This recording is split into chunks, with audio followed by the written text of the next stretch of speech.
All right, dudes, how's it going? I'm KCDC. I'm the training camp coordinator.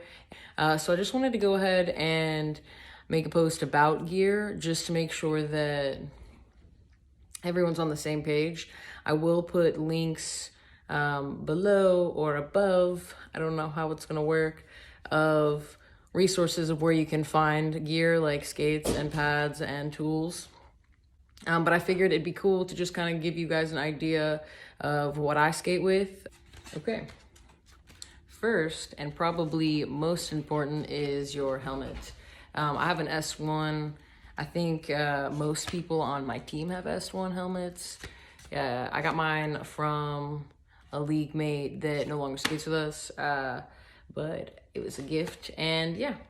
I like mine. It's red. Our team colors are red and black, so I just really like the color of it. I like the style of it. There's all kinds of them. There's helmets that have visors on them, like little plastic pieces that come down in front to protect your eyes. There are helmets that have longer earpieces. It's kind of just whatever vibe you're going with. You just want to make sure it's got a high rating, and that you know, it's well padded, not used or old or expired. Yeah, super important. Protects your head. Get you a nice one. Next, are mouth guards. I have two. I highly recommend getting a backup one. You never know when you're gonna accidentally leave yours at home, or yeah, I don't know. I just have two. I highly recommend the brand Sizu. They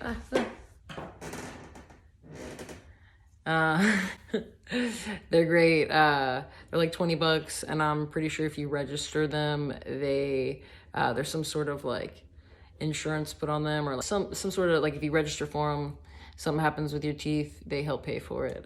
So yeah, I'd check into them. About $20, Amazon. Like I said, I'll link more info for you, but yeah, Sizu. One of these bad boys, I think you can get them at Walmart. But this is nice. You just throw your mouth guard in, throw it in your backpack. Don't worry about it touching a bunch of stuff. Yeah, they're nice. Next, we've got knee pads. These are super important. I mean, obviously all of our pads are super important, but in this game, we are intentionally knocking each other over a good portion of the time, so you better believe that you're gonna be landing on your knees a good portion of those times if you're falling correctly. So yeah. Good knee pads are important. You want to get ones that are thick enough to support your weight, but slim enough where you can still move in them. So again, this is one of those things that kind of depends on your body type, how heavy you are, how light you are, how tall you are, whatever's comfortable with you. Some people like these gasket knee pads. That's the kind that I have. They just slide over you, and it fits on. Some knee pads don't have this gasket, they just have straps. Some people prefer that. I'm pretty sure a good portion of the team has these 187s. They're pretty typical for roller derby. I know there's 888 and a few other ones, but I've had a lot of luck with the 187s. They've always been really comfortable for me, so highly recommend. I got mine on Amazon. So we got elbow pads. Pretty much a tiny version of the knee pad. These bad boys are pretty important too. You don't want to hurt your elbow. Mine, again, they're gasket. They just slide on. Some people prefer the ones that just have straps with elbow pads. I don't know. I like the gasket ones. I think they stay pretty firm to my arms, but they do retain sweat quite a bit more than the other ones. So just something to think about. All right, now we've got wrist guards. Wrist guards are cool. They've got lots of different options. Some people have wrist guards that have the plastic piece on top here and then one down here too. I do not have those. I have one that just straps twice, one here and one here, and leaves this little space. I personally feel like I have more movement with it. Some people don't feel as safe without the top piece. It's kind of just personal preference. However, you just want to make sure it's stable and strong enough to support your arm if you were to slam into the ground or slam into somebody else. So yeah. Wrist guards. All right, and for the moment you've all been waiting for, the skates.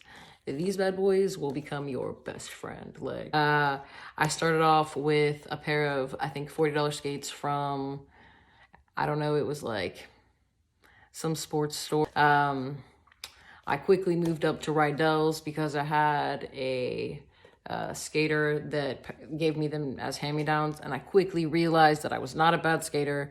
The skates I had sucked. And then when I finally committed to roller derby and decided it was something I really wanted to do, I invested in my first pair of skates. That's these. They're Bonts. They're pretty freaking awesome if you ask me. They are heat moldable. I highly recommend Bonds. I think they're great.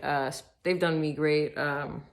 The plethora of things you need to know about skates. I won't get too much into it, but little things to think about are how big do you want your toe stop? Do you want it small, a little surface area? Do you want it bigger? And then wheels.